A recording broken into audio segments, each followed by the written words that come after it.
This podcast contains content that is graphic in nature and mature language that may be unsuitable for children or young listeners. Listener discretion is advised. In the 1990s, Baton Rouge was a scary place to be. In an era that eventually led to the Red Stick City being labeled the serial killer capital of the world, we have our pick of serial killers to discuss. Today, we will go into details about the other Baton Rouge serial killer and the vicious and unspeakable horrors his victim went through before and after death on today's episode of CenLAw.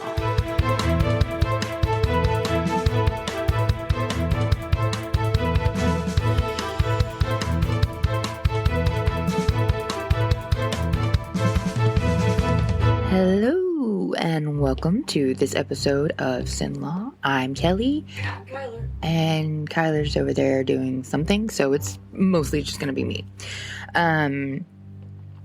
You probably have heard of at least one of the gentlemen, I say gentlemen, that's a very loose term, of the dudes that I'm going to talk about. The main one I'm going to talk about we'll get to in a second, but I'm sure that most, if you're from Louisiana or if you've ever Googled, well, let's be real, most of us have, the most deadly or most dangerous serial killers in America, right? Well, if you live in Louisiana, you do the same thing for your own state, of course. And one of those that will pop up on there inevitably is Derek Todd Lee. And I even mentioned him, I believe, in the Eugene episode because they thought that maybe he was a viable suspect, but DNA ruled him out. And he's a very well-known serial killer. He was from Baton Rouge. He was active during 93 to 03, somewhere in there. And very well-known. He was actually caught and, put on trial and all that stuff. He was very, very well-known right at the beginning of, the true crime era. And what's scarier than that is the fact that a lot of times when cops are doing their investigations in certain areas and regions, they're not typically going to say, oh, this must be the work of the same guy. And unfortunately for the Baton Rouge Sheriff's Office and investigators, that wasn't just one guy. It was upwards of, at one point, there were 3 active serial killers working out of Baton Rouge and in and around Baton Rouge Parish. Would that be East Baton Rouge, West Baton Rouge, all of the Baton Rouges. And like I said, Derek Todd Lee was one. Another, even lesser known, was Jeffrey Lee Guillory, and his body count was the lowest from what I have read. His actual charges that booked him a 50-year sentence in jail, which means he won't get out until he's 93 because that was without benefits. The charges were actually attempted second-degree murder, although he was accused of, 3 different murders? He was accused of committing murders in 99, 2001, and 2002. The conviction that he got in 2011 actually was for strangulation, but that was after he was convicted of the attempted second degree. So he remains suspect in several others, as well as, Derek Todd Lee and Sean Vincent Gillis, who is our topic today. Now, I had a listener send me another suggestion via email the other day, and it had Sean Vincent Gillis's name in it. And again, I've heard and read things about Derek Todd Lee. I had even heard mention of the other serial killers that were active during the time, but I had never really had the name thrown out there. And when you see this guy's picture, he does not instantly dredge up, scary serial killer. That's not what you get when you see his face. More like, where's the convention and why isn't he there yet? He's got these big glasses. Actually, he's got the pedo mustache down. But he just looks like a nerd. He looks like an actual white boy, band boy nerd. That's what he looks like. And that's terrifying in a way, because it's very unassuming, and I don't want to say you'd feel comfortable around him, but you definitely wouldn't feel like he'd be the kind of person to strangle you with zip ties and then stab you and then do things with your dead body and then, you know, take parts of you and ingest them. Just doesn't like ring perfect.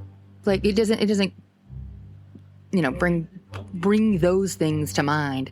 But again, just like Kyler over my shoulder said just now, you know, Bundy was not the epitome of a serial killer either. So, I mean, like, we all know and understand at this point that that's what makes them scary. It's because they can look like anyone. They can literally look like your best friend next door, or they can look like freaking John Wayne Gacy, creepy clown killer.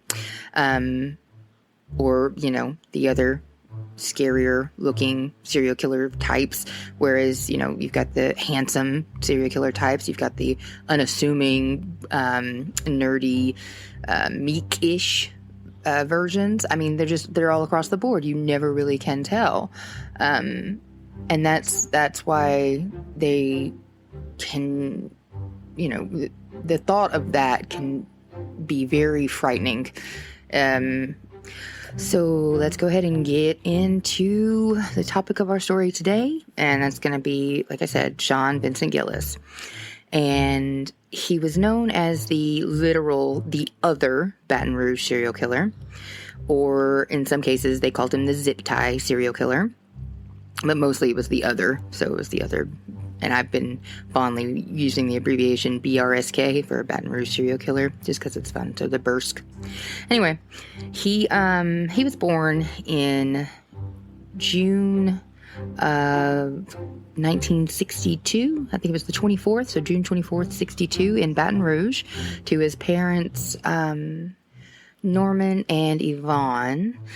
Now, Norman was not a good father. He was not a good person from every information bits that I could gather. He was a severe alcoholic. He had severe psychotic issues, manic depressive almost seems like. And he, in the short time that he was present, his actions and interactions with Yvonne, mom, and baby Sean, they were not good. From one account, he actually held a gun to the baby's head and threatened to kill him, like a loaded weapon to a baby, an infant. Yeah. So just not a good sign of things to come. I mean, like, especially if the apple doesn't fall far from the tree. So, which obviously in this case it didn't. I think they were the same tree in general, but overall, Yvonne did her best. She raised little Gillis with her parents, so grandparents helping her raise, and she, like I said, she did the best she could. But he still kind of grew up at around 10, 11, 12. He was labeled as a bully, and in one of his interviews, which if you guys want to know more about this guy, there's plenty out there. There are documentaries after documentaries. There are YouTube videos of his confession. It was a taped confession, and in his confession, he actually, quote, says, I tried to kill my cousin once just to feel up her breasts. Or to feel her breasts up. And that was when he was like 12 or 13 years old. So, I mean, these thoughts and these tendencies that he later would exhibit and take out on other women, they started early. And other than his dad leaving young, there's not a whole lot to point as to why these were a thing. It's just not... There's no actual, like, oh, hey, that's what happened. No wonder he's messed up. No, that none of those indicators are present. And I didn't see anything about, like, bedwetting or arson or small animal mutilation. It just there wasn't a whole lot to it. He was pretty, you know, single parent, helping grandparent raising. Like, he wasn't, there was nothing out of the ordinary that would have been an indication of what was to come. In 1980, by the time he was 17, he actually started having his first brushes with the law, with traffic citations and things like that. Nothing crazy, nothing off the wall, nothing bad. And up until the point that he was arrested for murder, he doesn't actually have a record at all. None. He had low income, jump from job to job, gas station employees at 7-Eleven. He would work in retail shops. He would work at other convenience stores, outlets, chains.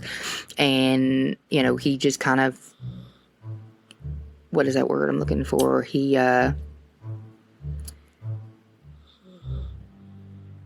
existed, but he wasn't living. There's a word I'm looking for, but he skated by. He wasn't anything spectacular. He didn't have any high ambitions to do better. He was just doing that. Like, he was just being. So, as most of you probably could guess, if you know anything about late 80s, early 90s, Star Trek, Star Wars, all those big deals, especially for the nerds. And like I said, he looked like a nerd. He actually is a nerd. He loved Star Trek. Loved it. And back when the internet was still a baby, in the early 90s, there wasn't a whole lot else on the internet, like government stuff, record keeping type things, and then Star Trek, Star Wars, all of the nerds with their compilations of things and their forums of sharing information of their favorite nerdy things.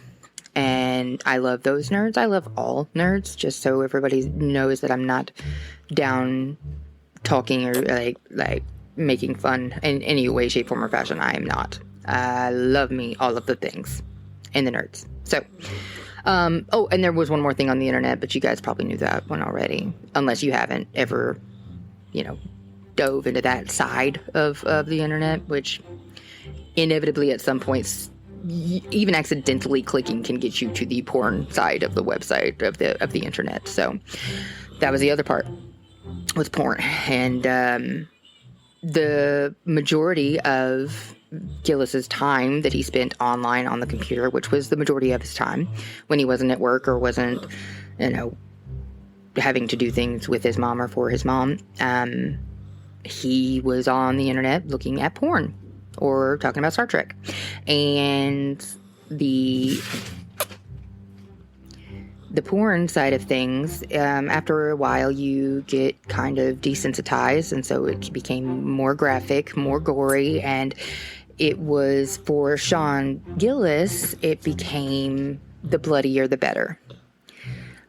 He would look for the nastiest, goriest, most vicious, harmful, heinous type, and tie that into sexual gratification. So in 92, I believe, his mom actually decided to move to Atlanta for a new job she had obtained, and she told him to come with her, but he didn't want to move. He was still living at their house in Baton Rouge. He was 30 years old at this point, and he didn't want to leave. He had been there for so long, and he was pretty comfortable and felt, this is where I'm going to stay. And so he was, as upset as he was that she was leaving, he still wasn't upset enough to go with her. So she left out, and in 94, he met Terry Lemoyne, who quickly became his girlfriend, and within the year they moved in together. Now, interestingly, Terry, she almost didn't actually date him, because she said they got into a really big argument about the internet usage and the porn and all of that, and that during the course of this argument, she actually slapped him across the face. Okay?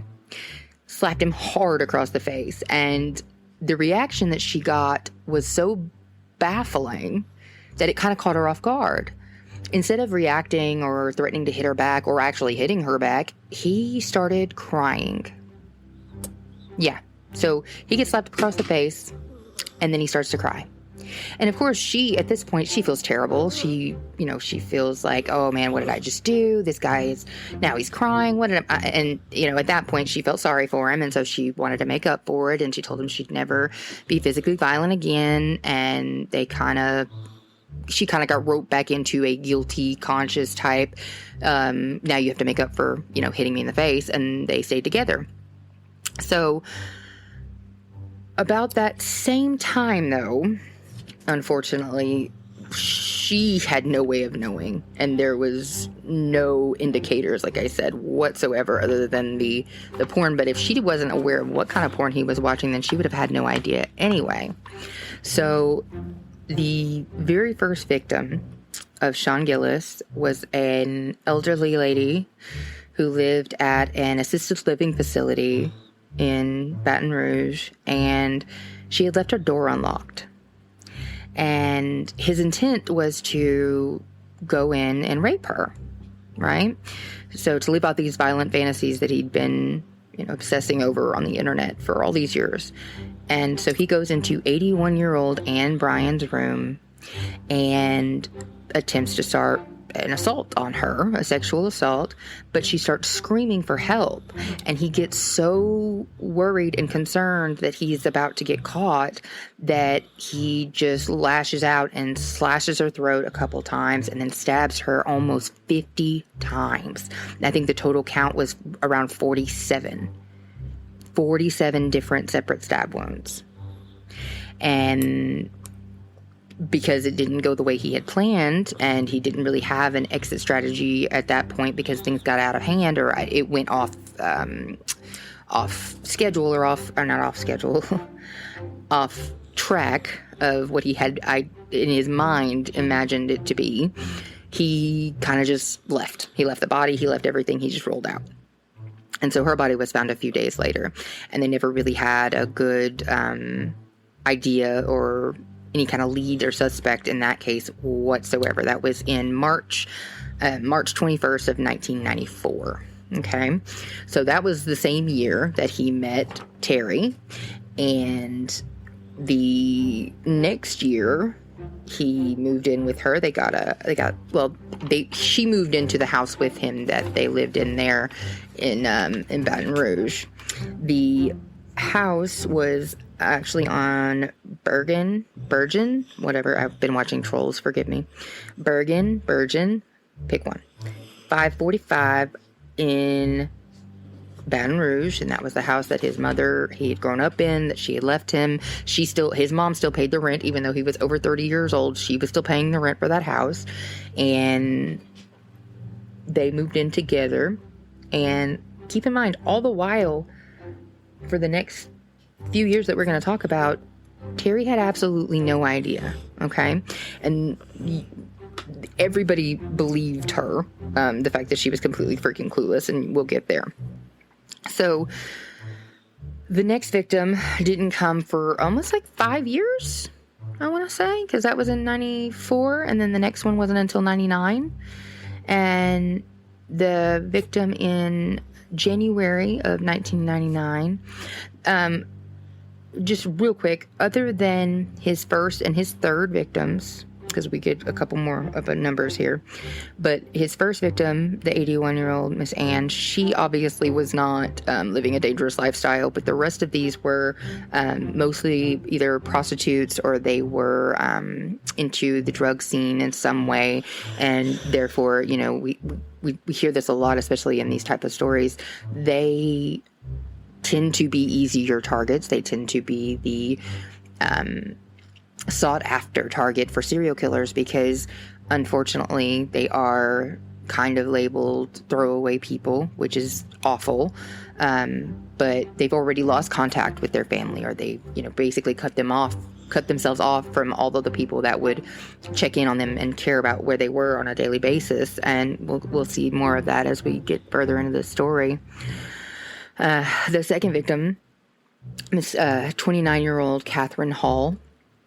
She was murdered in January, on January 4th, 1999, and she was a prostitute, and when he decided he was going to kill her, he actually attempted to strangle her, but it wasn't working, so he ended up stabbing her 16 times, starting with the throat and in through the eye, and just the rest of her chest and upper body.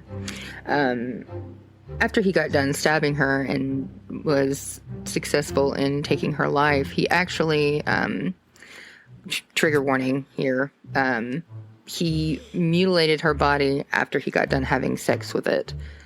And then he posed and left her in front of a sign that was at the end of a street, and it was a dead-end sign, and he left her body posed in front of that dead-end sign.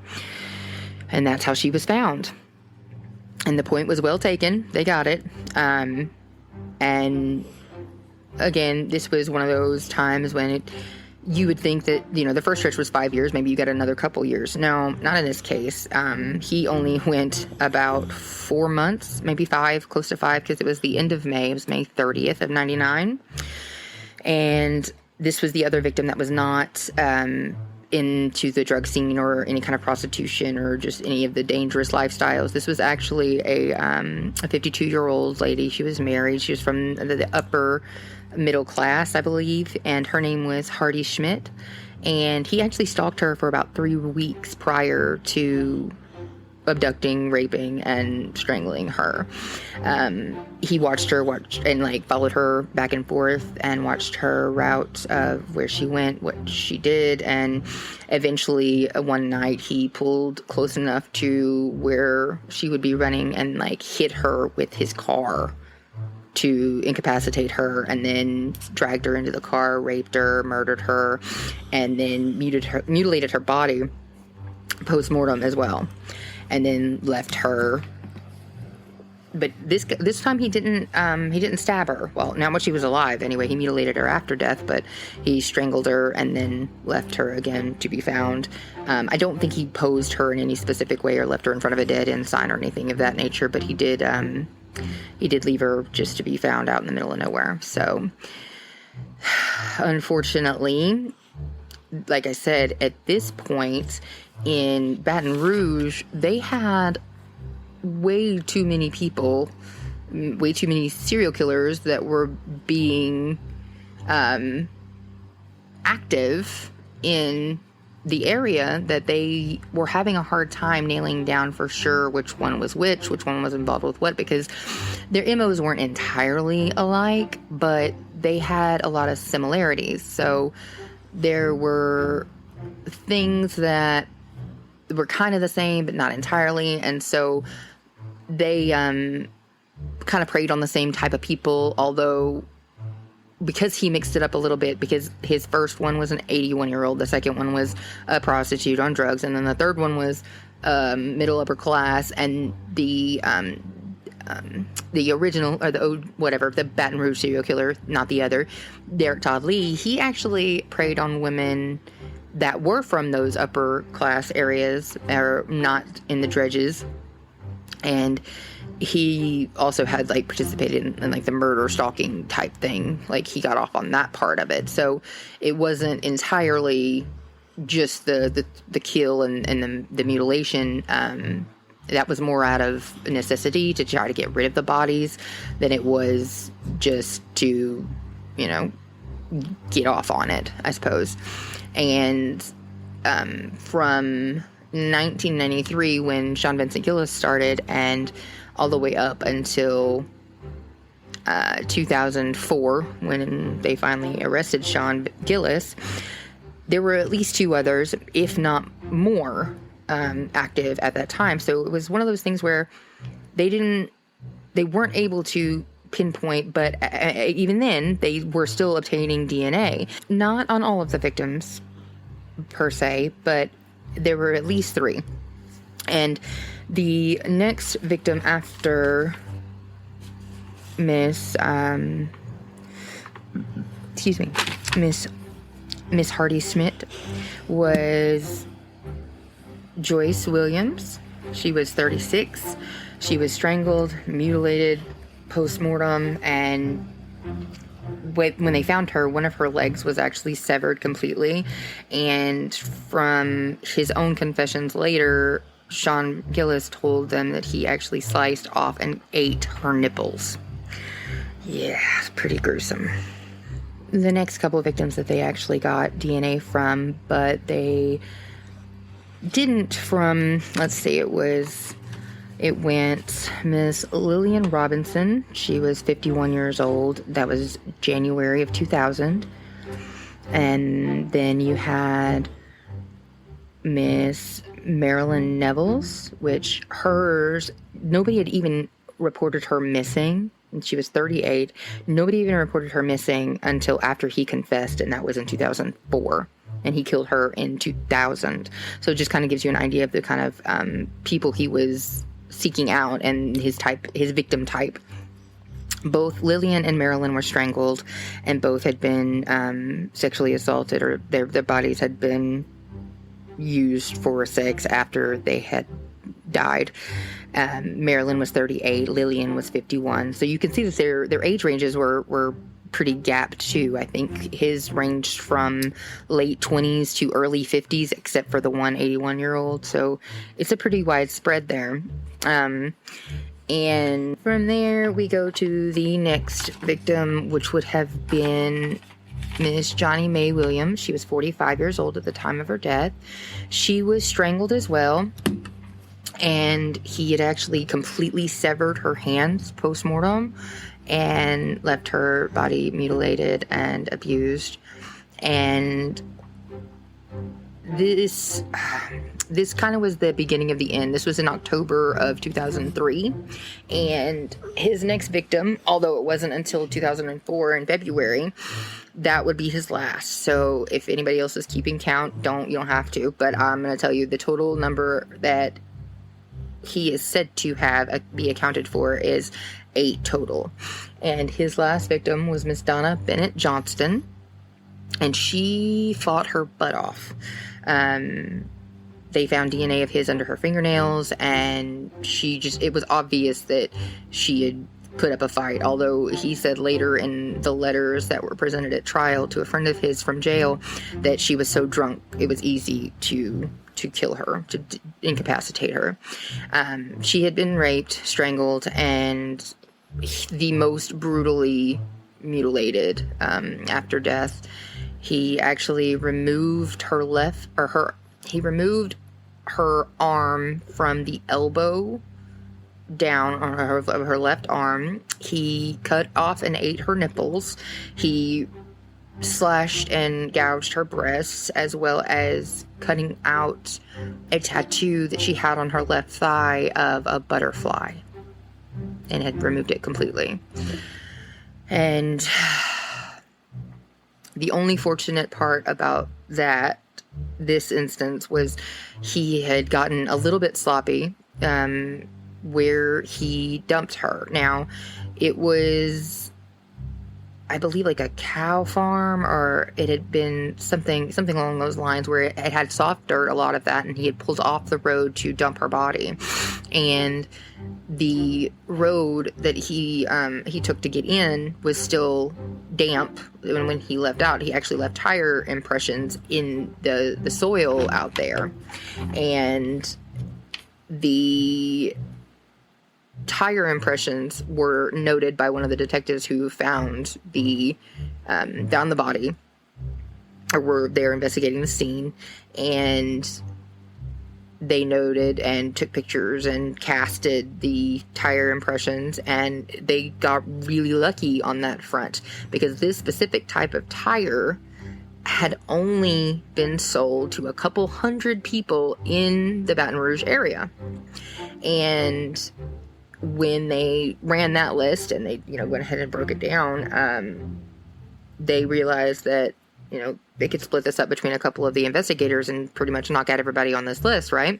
And you would think that if you were the killer, you wouldn't give up any information, you wouldn't give up your DNA, but that's not really what happened. Mr. Sean Vincent Gillis was actually number 26 on this list, and he came in, he gave his statement, he said, "Oh, you probably found my tracks out there because I pulled off the side of the road because I had to take a piss, and that's why it was there." But in the interview, it also mentioned something kind of off the wall when he said, oh, well, I used to know her. She used to clean my house for me. And, you know, she's been in my car. So if you find a hair or something in there, that's why, because I knew her. And you can see all of these interviews and everything on YouTube, and I'll link a couple of them in the show notes for you guys. But it's wild to listen to him because he has zero affect. It's almost like he's talking about a magazine or something. It's just normal, like just everyday conversation. There is nothing crazy nothing to see here, guys. Just smile and wave.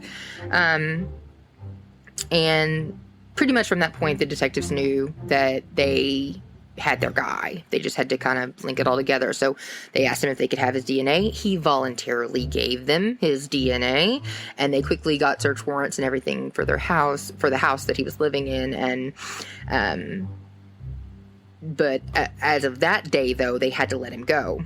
Now, when they let him go back to the house, they let him go back home, they started looking into his background, and they start trying to get everything tied up, waiting on the DNA to come back, right? So they had DNA from 3 of the bodies, which would have been the body of Catherine Hall in 99, Johnny Mae Williams in 03, and then latest and last victim, Donna Johnston. They had DNA that they knew the DNA of all 3 of those were the same perpetrator, the same suspect, because those DNA, even though they had nothing to match it to, they did match each other. And so when they did get the DNA back, it was a solid match for him and him alone. They decided to, we got to move on this now. And they go at 1:20 in the morning to his house, and to their surprise, they get there and he's curled up in the bed with his girlfriend/fiance, soon-to-be wife, Terry. And he looks over to her and he apologizes and says, hey, I'm so sorry about this. She had no idea. And when she finally gets around to someone explaining to her what the hell is going on, she says, no, there's no way this is a serial killer. You guys have got the wrong guy. You guys are hilarious. That's great. He cried like a baby when I slapped him across the face. There's no fucking way, right? Well, wrong. He was DNA tied, and it didn't take long for him to start actually confessing and talking about all of the murders all the way back to 1993 or 94, whatever it was. I think it was 93. And he got caught because of a very rare tire impression, and because he gave his DNA up freely. And they eventually get the search warrant for his house, and they go in and they find a plethora of corroborating evidence. They actually find, you remember how I told you he had cut the arm of Donna Johnston off at the elbow down? He had actually used that, he had taken it home with him and used that to masturbate with. Yeah. You thought it was already as bad as it was going to get. No. Then they also found a treasure trove of pictures that he had taken 45 pictures or so of the body of, I want to say it was,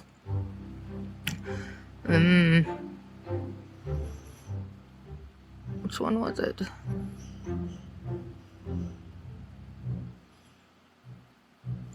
I want to say it was Catherine Hall, but I'm not sure.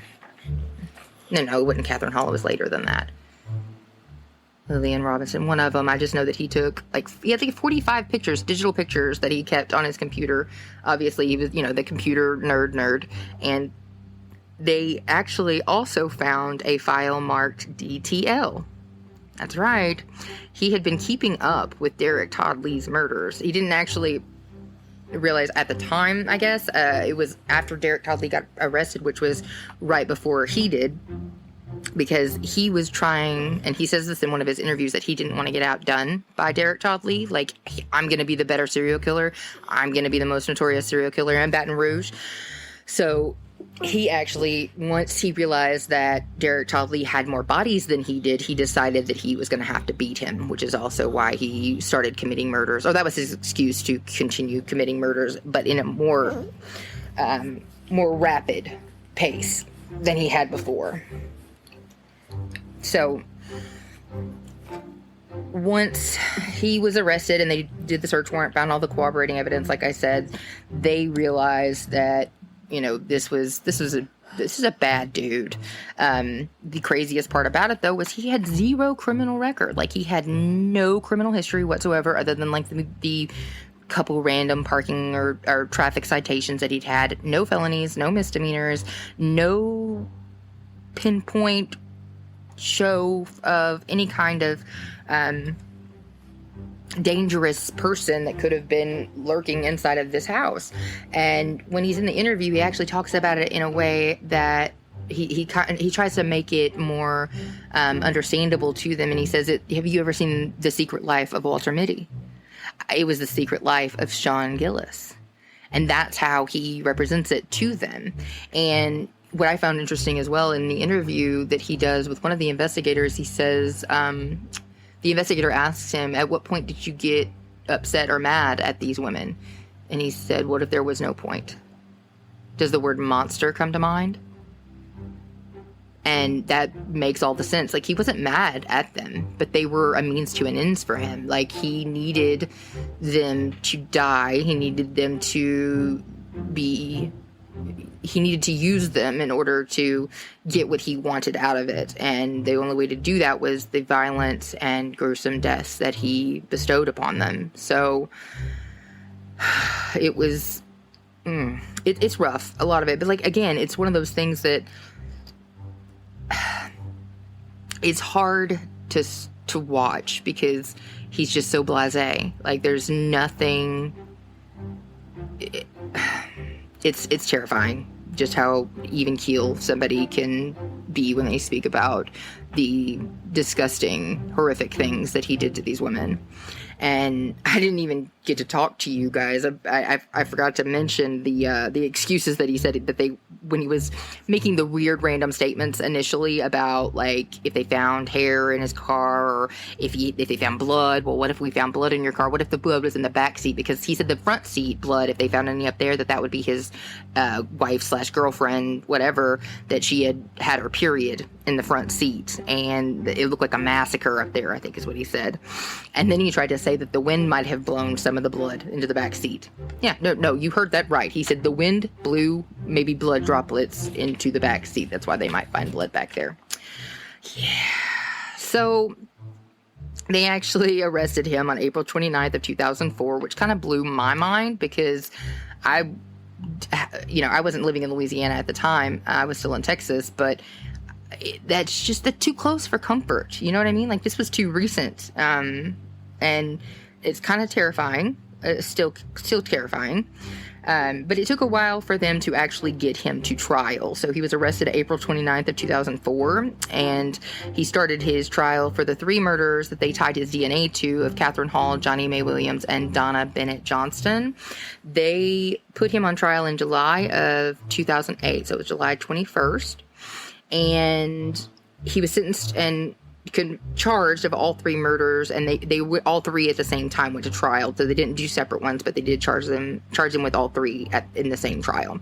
And he was eventually sentenced to life in 2007. However, before we get to the real wrap-up end here, I want to tell you guys, I was looking, and before he did that, I think he actually pled guilty to killing one of them. And he made this statement. He pled guilty. He took a plea, and he pled guilty. I think he said, I choked her till she stopped moving. I killed her. And that's all he said. But in taking the plea, he also got the DA or the court to acknowledge the fact that he still had the right to appeal. Now, let me tell you why this is interesting, is because generally when you take a plea deal, you are waiving all of your rights that you would normally have. You're waiving your right to remain silent. You're waiving your right to confront your witnesses at trial. You're waiving your right to appeal. When you take a plea deal, that's it. You are admitting your guilt. You are taking whatever sentence you were given, and there is no way that you can come back and say, hey, I don't think y'all did this right. No, you're admitting right then and there that everything is done.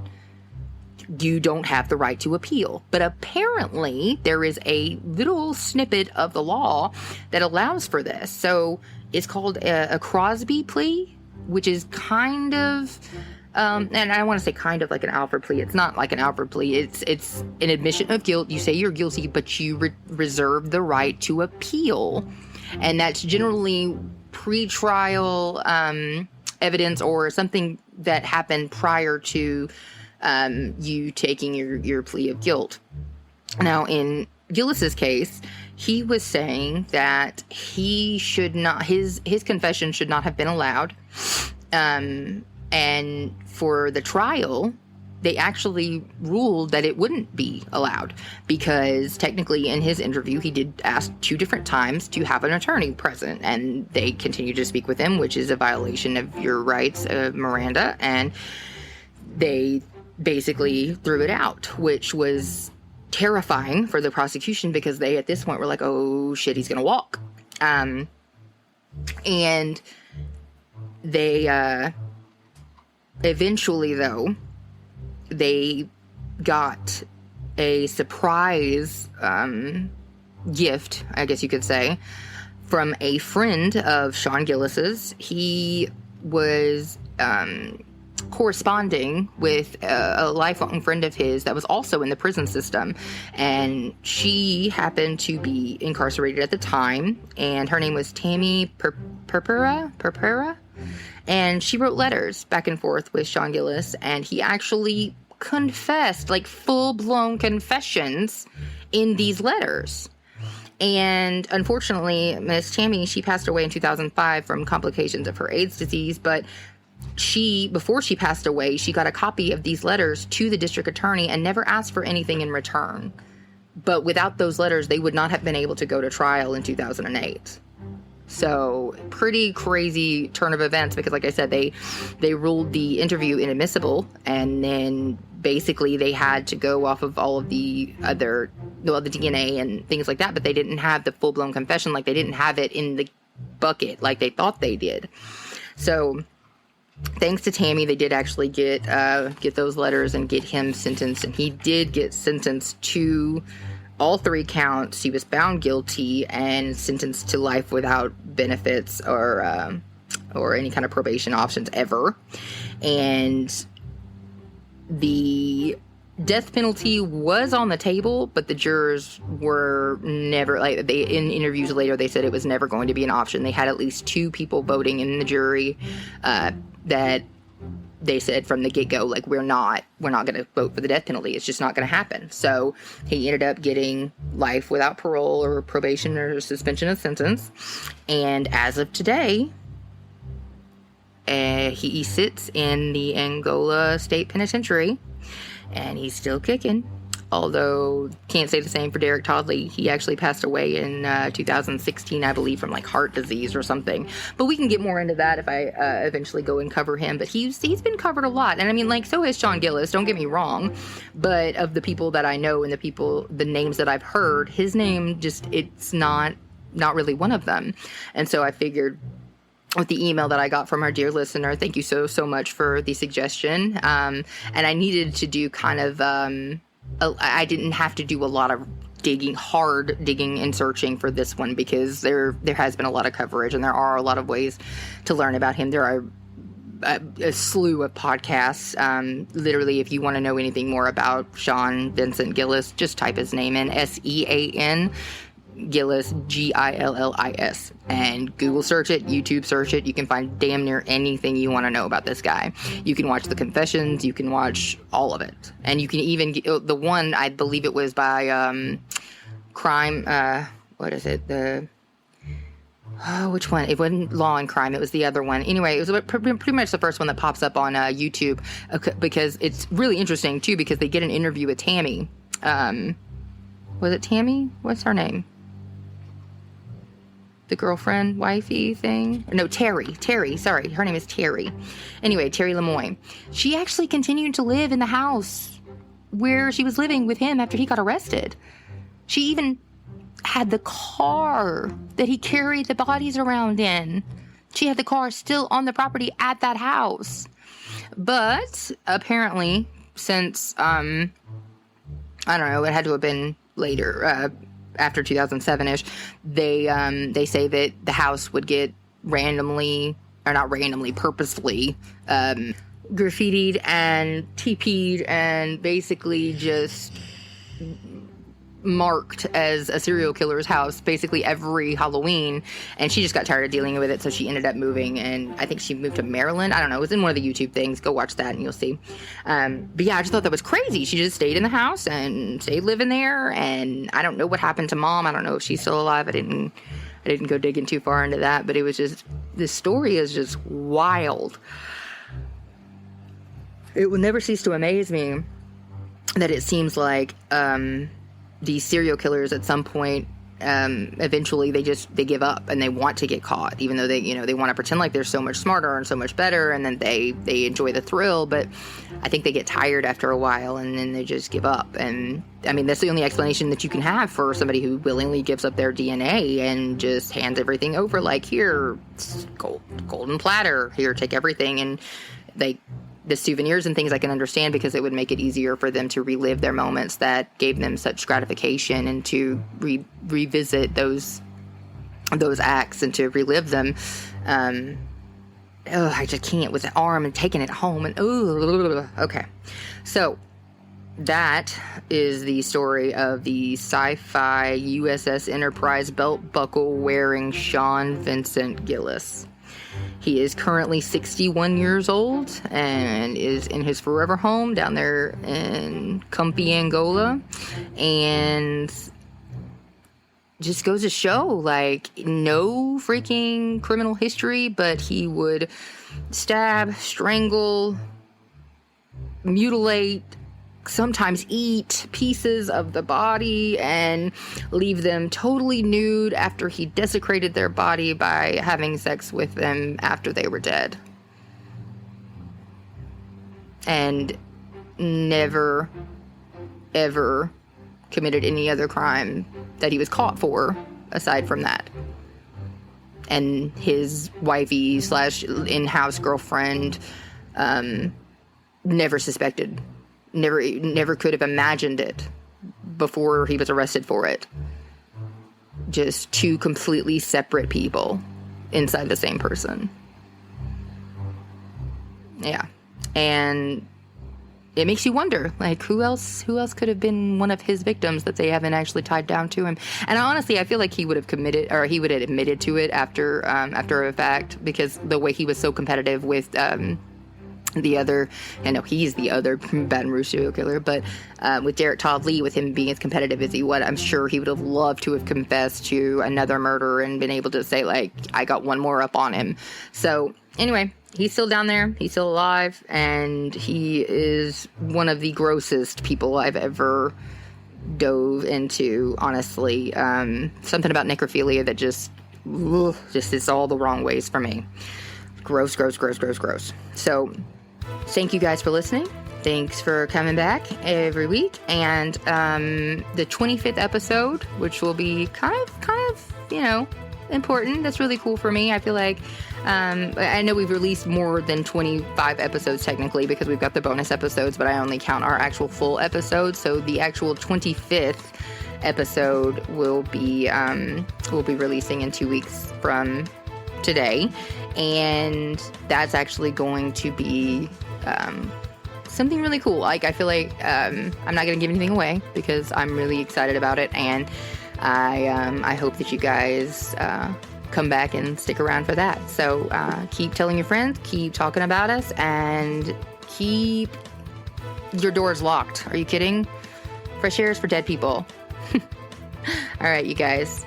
If you want to check out any of the other videos and things like that, like I said, you can Google it, but I'll put a couple of the links down in this episode notes, and you can check out our website, check out our TikTok, check out our Twitter, check out our X, which is the same thing as the Twitter, and then you can go on the YouTube and look at any of the shorts and things on there. They're all kind of consolidated, as well as the episodes, so I don't know how you're listening to it now, but that's an option as well. So you guys stay awesome, and if you have any questions, comments, or concerns, you can always drop me a line on my email, or you can go on the website and there's a box on there that you can type in any kind of questions, comments, or concerns, or suggestions. There's something for that too. So thank you guys. Have a wonderful week. Have a wonderful weekend. And let's see, will it be Easter? Oh, happy St. Patrick's Day today, because that's the day I'm recording. But other than that, you guys have a wonderful time, and I'll catch you next time. Stay safe out there.